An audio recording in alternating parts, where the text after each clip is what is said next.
Benar-benar ngeri, Jokowi buat nasib Uni Eropa tak menentu. Meskipun kita kalah di WTO, kalah kita urusan nikel ini kita digugat oleh Uni Eropa, dibawa ke WTO kita kalah. Nggak apa-apa, kalah saya sampaikan ke Menteri banding. Memang keputusan dari WTO itu sudah keluar, di mana Indonesia ditolak ya, alasan untuk di sidang WTO tersebut dan kita dinyatakan kalah. Namun memang langkah pemerintah saya kira tepat bahwa kita harus melakukan banding terhadap putusan tersebut, karena bagaimanapun ini adalah merupakan kekayaan nasional yang harus kita lindungi, juga sesuai dengan Undang-Undang Dasar 45 Pasal 33 bahwa negara berhak mengatur untuk digunakan sesuai kemampuan rakyat. Nah, namun demikian, menurut kami di samping langkah banding yang dilakukan oleh pemerintah, nah kita juga harus bersiap-siap untuk mempersiapkan industri hilir di dalam negeri. Jadi kita jangan berhenti untuk membangun industri hilir, karena bagaimanapun walaupun sekarang sudah banyak industri smelter atau refinery yang sedang dibangun di Indonesia dan sudah beroperasi. Nah, ini juga menjadi salah satu langkah kita untuk dapat menangkap peluang mengurangi ekspor apabila kita nyatakan kalah nanti.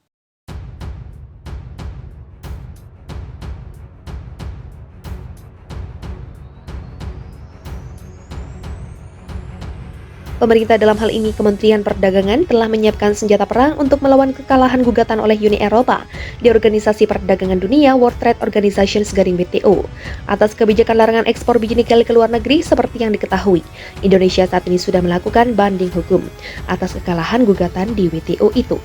Staf khusus Menteri Perdagangan Bidang Perjanjian Perdagangan Internasional Bara Krishna Hasibuan optimistis pihaknya akan menang dalam upaya banding di WTO melawan Uni Eropa. Pasalnya, kebijakan larangan ekspor biji nikel dilakukan karena mempertimbangkan industri hilirisasi di dalam negeri. Bara mengungkapkan kekalahan Indonesia terhadap gugatan Uni Eropa di WTO sebelumnya terjadi lantaran industri hilir di Indonesia dianggap belum matang. Oleh sebab itu, guna menghadapi banding yang diperkirakan akan mulai berlangsung pada 2024-2025 mendatang, pemerintah akan memastikan bahwa industri hilir dari produk nikel di dalam negeri sudah kokoh. Nah, sekarang ini kita betul-betul ngebut untuk memperkuat industri, terutama yang baterai EV. Nanti diharapkan kalau panel banding terbentuk yang diperkirakan 2024, walaupun itu tidak langsung mendengarkan kasus kita, karena kasus kita ini ngantri di urutan 25. Jadi kalau kasus kita didengar tahun 2025 akhir misalnya, itu di industri kita akan sudah kuat. Jadi kita cukup yakin kalau argumentasi kita bisa diterima.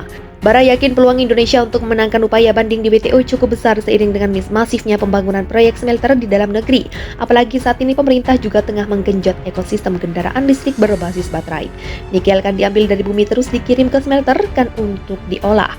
Biji nikel itu kan bisa memproduksi besi dan bisa untuk baterai EV. Dua industri ini kan betul-betul kita dorong untuk bergerak lebih cepat, katanya. Presiden RI Joko Widodo menegaskan bahwa pihaknya tidak akan mundur melawan Uni Eropa di WTO, dan tahun kemarin atas gugatan itu kita kalah. Kalah jangan mundur. Kalau kita kalah, kemudian kita ragu dan berbelok lagi ekspor bahan mentah, sampai kapanpun negara ini tidak akan jadi negara maju, terang Presiden Jokowi dalam pembukaan workshop Nasional Partai Amanat Nasional Minggu 26 Februari. Dari keberanian Jokowi melawan gugatan Uni Eropa di WTO ternyata terungkap satu fakta, bahwa Indonesia setidaknya mengulur waktu supaya pengembangan hilirisasi di dalam negeri bisa berjalan. Sehingga jika Indonesia memang benar-benar kalah di WTO dan kegiatan ekspor mentah dibuka lagi, hilirisasi di dalam negeri sudah siap. Usaha kita sekarang ya banding, gak tahu kalau banding nanti kalah apakah ada banding lagi. Diberi kesempatan ya banding lagi, tapi apa dampaknya saat kita digugat? Banding-banding industri kita sudah siap. Kalau dibuka industri kita sudah siap, nikel kita sudah siap sekarang ini, ungkap Presiden Jokowi. Asal tahu saja atas kebijakannya melarang ekspor biji nikel dan membangun hilirisasi nilai tambah yang dihasilkan oleh RI.